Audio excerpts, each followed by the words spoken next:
Okay guys, welcome back. So आज की video में मैं आप लोगों को बताऊंगा कि मेरी पीआर की टाइमलाइन क्या रही है। बट उससे पहले मैं कुछ इंपॉर्टेंट चीज़ों के बारे में बात करना चाहता हूं। सो ये है मेरा पीआर कार्ड।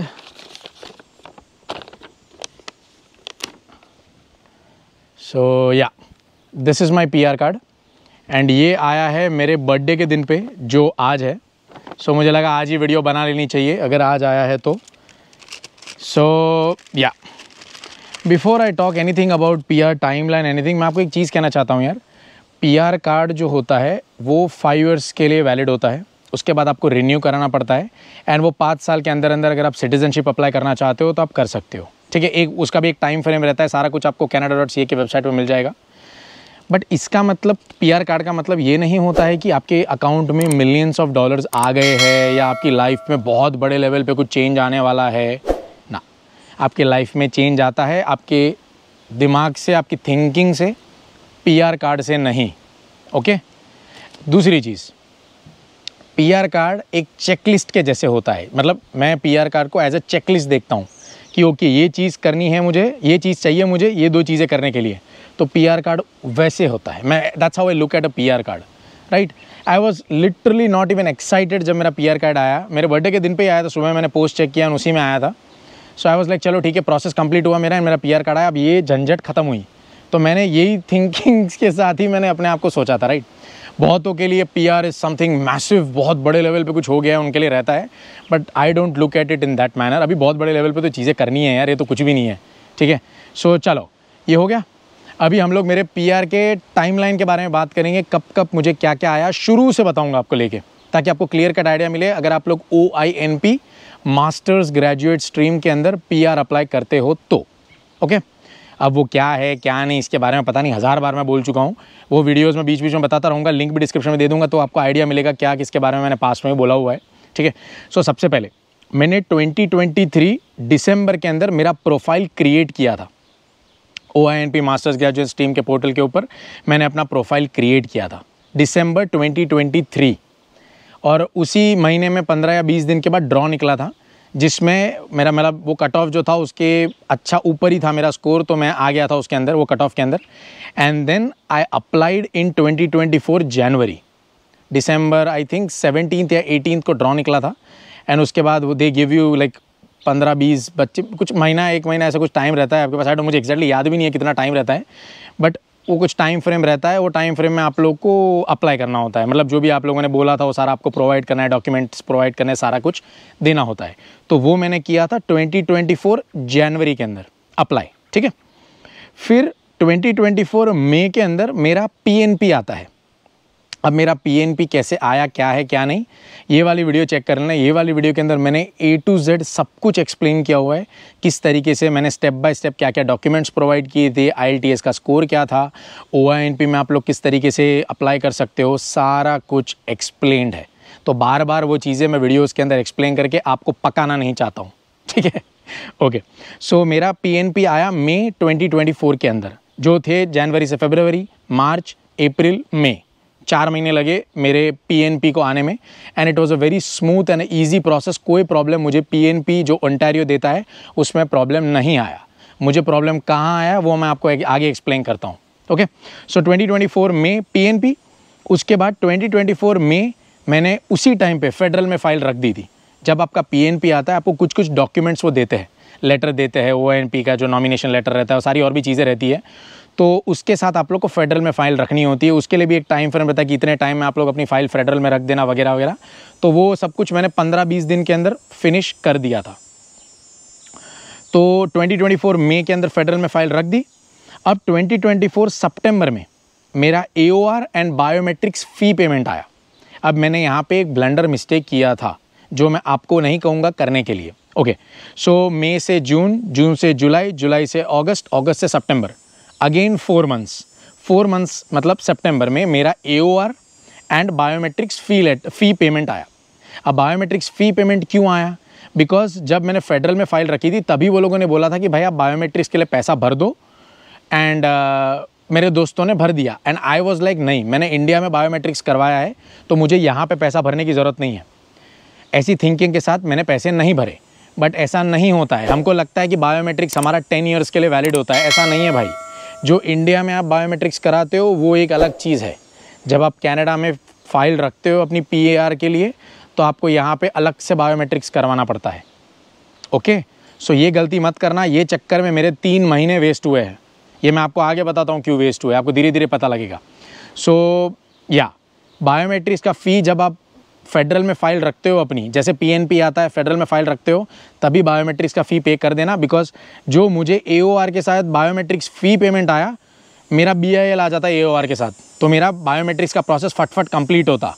तो अब क्या हुआ, जब सितंबर 2024 में मेरा AOR and biometrics fee payment आया तो तब मैंने बायोमेट्रिक्स का पैसा दिया, फिर मैंने वेट किया मेरे BIL के लिए, उसके बाद मेरा बायोमेट्रिक्स हुआ। तो कितना टाइम वेस्ट हुआ आपको समझ आ रहा है? मैं आपको बताता हूँ मेरा BIL कब आया। सो 2024 सितंबर में मेरा आया AOR and biometrics fee payment. उसके बाद 2024 नवंबर, मतलब सितंबर टू अक्टूबर, अक्टूबर टू नवंबर में मेरा BIL और 3 डॉक्यूमेंट मेरे रिटर्न आए, जो मैंने मिस्टेक्स करी थी वो डॉक्यूमेंट के ऊपर।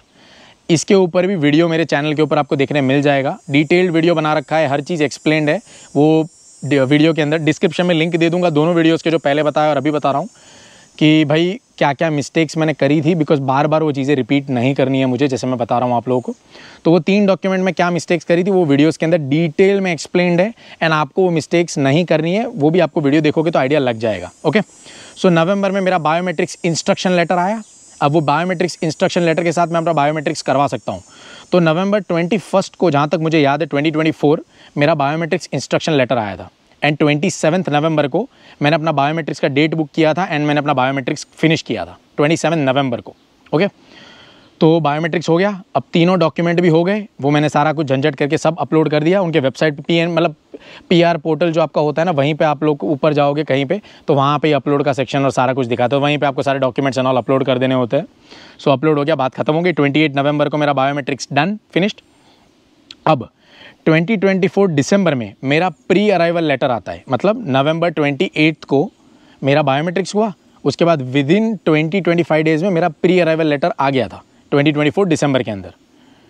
उसके बाद मेरा नवंबर के बाद ही लो, नवंबर टू दिसंबर, दिसंबर टू जनवरी, जनवरी टू फरवरी, फरवरी टू मार्च, 4 महीने। 4 महीने बाद मेरा मेडिकल अपडेट होता है मेरे पोर्टल के ऊपर। एवरी मंथ या एवरी 2 मंथ्स में मैं अपना पोर्टल रिफ्रेश करके चेक करता था कि कुछ अपडेट हुआ है कि नहीं हुआ है। तो जैसे मैंने अपडेट किया, वहाँ मतलब रिफ्रेश किया, मेरा मेडिकल अपडेट हो गया था एंड बायोमेट्रिक्स भी अपडेट हो गया था। मतलब लिख के आया था कि मेडिकल में आप पास हो गए हो और बायोमेट्रिक्स आपका हो चुका है करके, बायोमेट्रिक्स कंप्लीट करके आ गया था। ये दोनों चीज़ें ख़त्म, इंटरव्यू देने की आपको ज़रूरत नहीं है। तो इस तरीके, आजकल तो लोगों को इंटरव्यू भी आ रहे हैं, मुझे ऐसा कुछ आया नहीं था, मेरे दोस्तों को भी ऐसा कुछ आया नहीं था। तो ये हो गया मार्च के अंदर, 2025 मार्च में हुआ, ठीक है। अब 2025 अप्रैल, 1 महीने के बाद मुझे 3 डॉक्यूमेंट फिर से रिटर्न आते हैं। जो 3 डॉक्यूमेंट मैंने भर के भेजे थे वो मुझे वापस आए, आई डोंट नो वाई, ठीक है।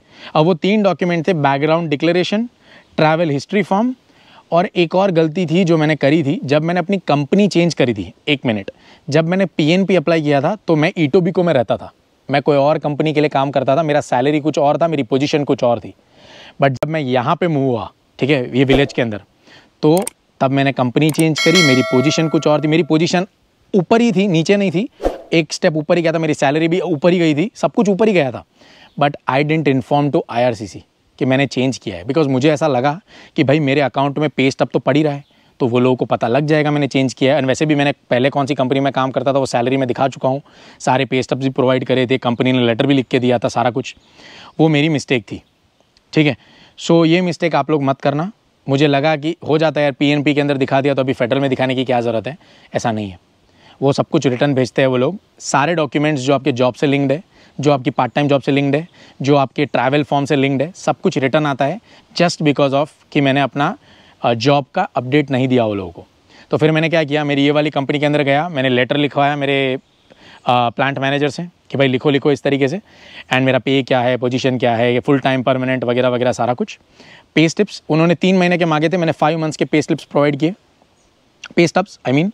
उसके बाद ट्रैवल हिस्ट्री फॉर्म। अब मैं कुछ मिस्टेक्स कर रहा था ट्रैवल हिस्ट्री फॉर्म में, तो वो मिस्टेक्स क्या थी, वो फॉर्म में क्लियरली लिखा हुआ है कि आप इंडिया से जब कनाडा आए हो उसका हिस्ट्री प्रोवाइड करो, या तो आप कनाडा के बाहर गए हो उसका हिस्ट्री प्रोवाइड करो। मैंने क्या किया था कि कनाडा के बाहर मैं यूएस 3 बार गया था, बाई मिस्टेकली मैंने 2 बार प्रोवाइड किया था। मैं तीसरी बार मुझे याद ही नहीं था मैं कब गया था, डेट याद नहीं है, तो ये सब चीज़ें मुझे याद नहीं थी।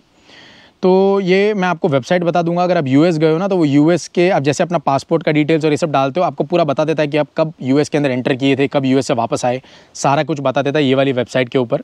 सो अगर ये प्रॉब्लम है तो ज़रा ये वेबसाइट पे जाके चेक कर लेना भाई। मुझे बड़ी दिक्कत हुई थी, मुझे याद ही नहीं था कि मैं यूएस कब गया हूँ, कितनी बार गया हूँ, मुझे ये भी याद नहीं था। ठीक है, इनफैक्ट मैं ज़्यादा कोई गया भी नहीं था, सिर्फ 3 बार गया था, बट मैंने बाय मिस्टेकली फॉर्म में 2 बार लिखा था, तो वो भी एक प्रॉब्लम क्रिएट हुआ उससे। एंड दूसरा है मेरा बैकग्राउंड डिक्लेरेशन फॉर्म, शेड्यूल ए। अब ये वाले फॉर्म के अंदर वो लोगों ने भेजा था just because of my company जो मैंने चेंज करी थी, बिकॉज वहाँ पे मुझे बताना पड़ता है कि आप अपडेटेड अभी लेटेस्ट कौन सी कंपनी में काम कर रहे हो। मैंने वो फॉर्म के अंदर दिखाया था कि मैं ये कंपनी में काम करता हूँ, but because of my pay stubs and all वो लोगों ने वो फॉर्म भी रिटर्न भेजा था, तो मैंने सब कुछ अपडेट करके उनको वापस रीसेंड कर दिया। जो मैंने रीसेंड किया उनको 24 अप्रैल मैंने सारे डॉक्यूमेंट्स रिटर्न भेज दिए, 2025, अभी कुछ टाइम पहले की बात है। सो फिर 24 अप्रैल के एग्जैक्ट 15 डेज़ के बाद मुझे P1 आता है, पोर्टल 1। ठीक है, 2025 मई 10 मेरा पोर्टल 1 आया। एक मेल आता है पोर्टल 1 में, और कुछ नहीं रहता है भाई, कोई PR पोर्टल पे कुछ अपडेट नहीं होता है। आपको सिर्फ मेल भेजते हैं, आपको कुछ क्वेश्चंस पूछे होते हैं जो आपको मैं स्क्रीन पे दे दूंगा। तो ये क्वेश्चंस के आप लोग को आंसर देने होते हैं, और वही मेल के अंदर कॉपी पेस्ट करके आंसर देना है। ठीक है, जो क्वेश्चंस है उनका कॉपी किया और पेस्ट किया आंसर्स अपने, और उसी को वही मेल में सेंड कर दिया आपने, दैट्स इट, और कुछ नहीं करना होता पोर्टल 1 के अंदर। अब मई 10 को मेरा पोर्टल 1 मैंने सेंड कर दिया। 2025 मई जून 11 मतलब 1 महीने के बाद मेरा पोर्टल 2 आता है। अब पोर्टल 2 के अंदर क्या रहता है कि आपको वेबसाइट के अंदर ये जो पोर्टल पे लॉगिन करोगे ना, ये अलग होता है। ये PR पोर्टल जो हम लॉगिन करते हैं उस वाले में जाना है, नॉट अपना GCK वाले में नहीं जाना है, पोर्टल 2 वाला। ठीक है, वो PR पोर्टल अलग है, तो वहाँ पे आपको जाना है। जब आप PNP का फाइल करोगे ना, तब आप वो PR पोर्टल में गए थे। ठीक है, तो तब वहाँ पे जाना है, और वहाँ पे आप लोग को दिखाया होगा कि आपको एक फॉर्म खुल गया होगा, उस पर प्रेस करना है। उसमें आपको पूछेगा कि आप कनाडा में हो। अगर आप कनाडा में नहीं हो तो आप पोर्टल 2 के लिए एलिजिबल नहीं हो। आपको पहले तो वो डिक्लेरेशन देना पड़ता है, मतलब आपने डिक्लेयर कर दिया। नंबर 2, आप लोग को एड्रेस प्रोवाइड करना है, आपको PR कार्ड कहाँ पे चाहिए, कौन से एड्रेस पे चाहिए। ठीक है, तो वो एड्रेस प्रोवाइड किया। नंबर 3, आपको फ़ोटो अपलोड करनी है। फ़ोटो में बड़ी झंझट आती है भाई, मैंने फ़ोटो के पीछे $55 स्पेंड किए हैं, wastage of money, that's it. ठीक है, मैंने पहले गया, मैं कहाँ गया मैं, मुझे यही याद नहीं, ऑटवा गया था मैं, तो ऑटवा में मैंने वहाँ पे कोई स्टेपल्स में गया, मैं फ़ोटो खिंचाई। अब वहाँ पे जो लड़की काम करती थी, वो लड़की ने मुझे बोला ये चल जाएगा, मुझे लगा ये काम करती है, इसको पता होगा। Then I went on a website and saw उसने जो फ़ोटो खींची थी वो तो बिल्कुल भी एक्सेप्टेबल ही नहीं थी। एंड वो लड़की को मैंने $27 पे, $30 पे किए थे एक खाली वो डिजिटल फ़ोटो के। So that was expensive. And फिर मैंने, अच्छा हुआ लकीली मैं ऑटवा में ही था वो टाइम पे जब मैंने वो वेबसाइट पे जाके चेक किया। फिर मैं दूसरे स्टेपल्स में गया। ठीक है, तो वो स्टेपल्स में जाके मैंने वो दूसरी, वहाँ पे फीमेल थी, तो मैंने उसको बोला आप फ़ोटो खींचो, मेरे को इसके लिए चाहिए। तो उसने फ़ोटो खींचा। इस बार उसने काम ढंग से किया था। मैं क्रॉस चेक कर रहा था कि ये क्या करते, बिकॉज यार होता क्या है, ये स्टेपल्स वालों को ना चीज़ें पता नहीं होती है। हमें लगता है कि ये काम कर रहे हैं, इनको पता होगा, ऐसा नहीं होता है भाई। कोई नए नए हायर हो जाते हैं ना, इनको खाली फ़ोटो खींच के अपलोड करके आपको दे देंगे। जब आप वेबसाइट पे अपलोड करोगे दिखाएंगे फ़ोटो बहुत लो है, फ़ोटो बहुत ज़्यादा ब्राइट है, फ़ोटो में ये दिक्कत है, वो दिक्कत है। ठीक है, तो ये सब चीज़ें आप खुद देख लेना एंड क्रॉस चेक कर लेना। अनटिल अनलेस वहाँ पे कोई बहुत पुरानी फीमेल है या कोई बहुत सालों से काम करता है लड़का या लड़की, तो वो गड़बड़ नहीं करेगा, बट नए नए जो होते हैं वो गड़बड़ करते हैं। सो ये एक स्टेपल्स वाली चीज़ बता रहा हूँ, याद रखना। तो फिर क्या हुआ, जब मैंने अपना फ़ोटो वो वेबसाइट पे अपलोड किया तो मुझे 1.5 घंटा लगा, 1.5 आवर लगा वो फ़ोटो को एक्सेप्ट करवाने में वेबसाइट के ऊपर। वो तभी आपको बता देते कि आपका फ़ोटो एक्सेप्ट होगा कि नहीं होगा। जो PR कार्ड मैंने आपने मेरा देखा ना, वो PR कार्ड पे जो फ़ोटो है ना, वो फ़ोटो की बात कर रहा हूँ। सो वो मैंने अपलोड करी। पहले लिख के आता है कि आपका फ़ोटो बहुत डल है, तो फिर मैंने ब्राइटनेस बढ़ाई, तो फिर लिख के आता है आपका फ़ोटो बहुत ज़्यादा ब्राइट है, तो मैंने फिर थोड़ा सा ब्राइटनेस बढ़ाया। फिर लिख के आता है फ़ोटो बहुत ज़्यादा ब्राइट है, फिर थोड़ा ब्राइटनेस कम किया तो बोलते हैं फ़ोटो बहुत ज़्यादा डार्क है। तो अब करे क्या करे, तो राइट। तो फिर मैंने अपना फ़ोटो का साइज़ देखा, फ़ोटो का साइज़ MBs में था, वो गलत था। फ़ोटो का साइज़ KB में होना चाहिए। तो मैंने रेजोल्यूशन कम किया मेरे फ़ोटो का, एंड जैसे मैंने फ़ोटो अपलोड किया वो अपलोड हो गया। वो वेबसाइट पे दिखा देगा एवरीथिंग इज़ राइट। वहाँ पे ये भी होगा कि अगर आपसे कुछ गलती हो रही है, फ़ोटो में नहीं आपको समझ आ रहा है, तो आप अपलोड कर दो। हमारा जो पीआर का जो एजेंट होगा वो ठीक कर देगा, बट नेवर डू दैट। इसके वो कभी कभी फाइल रिटर्न भी, फाइल मतलब वो कभी कभी फ़ोटो के लिए आपको पीआर देने में डिले करेंगे, तो कभी मत करना। जब तक आपको ग्रीन सिग्नल वहाँ ना दिखाए कि भाई okay your photo is accurate, good to go, तब तक मत करना।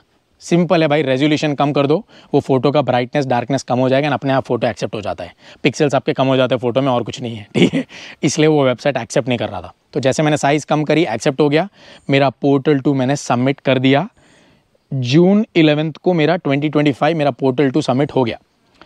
अब जून 27 after 16 days or something, 16-17 days or something, I got my ECOPR, Electronic Confirmation of Permanent Residency। 2025 जून 27 को मेरा आया ECOPR, ओके। उसके बाद अगस्त 7, 1.5 month लगा है, जून टू जुलाई, जुलाई टू अगस्त, मतलब 1.5 month लगा। 2025 7 अगस्त मेरा बर्थडे जो आज है, उस दिन पे मेरा पीआर कार्ड सुबह में बाय पोस्ट आया है। तो ये है मेरा पूरा का पूरा टाइम फ्रेम जो पीआर कार्ड आने में मुझे लगा है। होप आपको ये वीडियो के थ्रू इन्फॉर्मेशन मिली होगी। अगर आपकी फ़ाइल अभी पीआर में है तो कितना टाइम लग रहा है, किस तरीके से आपको आइडिया लगा होगा, ओके। मैं आपको कुछ चीज़ें कहना चाहता हूँ यार, जो मिस्टेक्स मैंने करी थी वो मिस्टेक्स आप मत करना। बायोमेट्रिक्स नंबर 1, बायोमेट्रिक्स आपको यहाँ पे फ़ी पे करना पड़ेगा, भले ही आपने इंडिया में कराया हो, 10 साल की वैलिडिटी हो, डजंट मैटर, यहाँ पे करवाना पड़ता है। नंबर 2, डॉक्यूमेंट्स जब भी अपलोड कर रहे हो, जब भी जॉब चेंज कर रहे हो, प्लीज़ मेल भेजो, IRCC को बताओ। आपको लगेगा वो आपको नहीं पूछेंगे, उनको इग्नोर, ऐसा नहीं है, वो पूछते हैं, वो रिटर्न्स करते हैं डॉक्यूमेंट, आपका टाइम वेस्ट होता है। अब ये झंझट में मेरे 3 से 4 महीने वेस्ट हुए। अगर मेरे वो 3 डॉक्यूमेंट्स रिटर्न नहीं आते तो मेरा पीआर कार्ड 3 महीने पहले आ गया होता। मुझे कोई प्रॉब्लम नहीं है यार, वैसे कोई जल्दी नहीं थी मुझे पीआर कार्ड चाहने की, वैसे राइट टाइम पे मेरा पीआर कार्ड आया, मेरे बर्थडे के दिन पे आया है, सो मुझे कोई प्रॉब्लम ही नहीं है। सो या इस तरीके से सारा कामकाज हुआ है मेरा। होपफुली यार आपका भी पीआर आ जाए। अगर आपने अप्लाई किया है तो धीरे धीरे, अभी थोड़ा टाइम लग रहा है। एंड एक और चीज़ मैं आप लोगों को कहना चाहता हूँ, मेरे फ्रेंड का ECOPR आया है उसके पोर्टल पे, उसको मेल आ गया, कॉन्ग्रेचुलेशंस आप परमानेंट रेसिडेंट हो कनाडा के, वगैरह वगैरह। बट उसको ECOPR का जो डॉक्यूमेंट होता है ना आपके पीआर पोर्टल पे, आपको डॉक्यूमेंट आता है ECOPR का पूरा एक लेटर आता है, जो आपको सर्विस कनाडा में ले जाके आपका सिन नंबर अपडेट करना होता है, ठीक है। तो वो भाई साहब को वो लेटर ही नहीं आया, ECOPR आया ही नहीं है, उसको खाली मेल आया है, congratulations your PR has arrived, that's it. मतलब your PR is confirm, you are permanent resident of Canada, वगैरह वगैरह इस तरीके से। एंड ECOPR का कुछ भी नहीं आया है, ना पीआर कार्ड आया है, और उसको तो मेरे से भी पहले रिस्पॉन्स आया हुआ है, उसकी फ़ाइल मेरे से 1.5 month पहले चल रही थी। So he is contacting IRCC right now and doing all the stuff. So मैं आपको ये भी कहना चाहता हूँ यार, आई थिंक वो US में जॉब करता है। सो मुझे लगता है कि वो जो US एवरी वीक जाता है, वो डेट्रॉइट में, वो विंडसर में रहता है, सो विंडसर से वो डेट्रॉइट जाता है एवरी वीक, उसको एक बार US जाना पड़ता है वहाँ की कंपनी में। सो आई थिंक उसके वजह से उसको प्रॉब्लम आया। We are still not sure problem किसके वजह से आया है, बट प्रॉब्लम आया है। सो ध्यान रखना यार, अगर आप कंट्री से बाहर जा रहे हो तो प्लीज़ इन्फॉर्म IRCC। एंड अगर आपको मना कर रहे हैं कि भाई ये टाइम से ये टाइम के बीच में आप कंट्री छोड़ के नहीं जा सकते, तो मत जाओ। मैं तो सिंपल कहूँगा यार, एक बार आप P1 अपलोड कर लेते हो, या P1 से पहले भी कनाडा छोड़ के मत जाओ, ओंटारियो छोड़ के कहीं भी मत जाओ, ठीक है।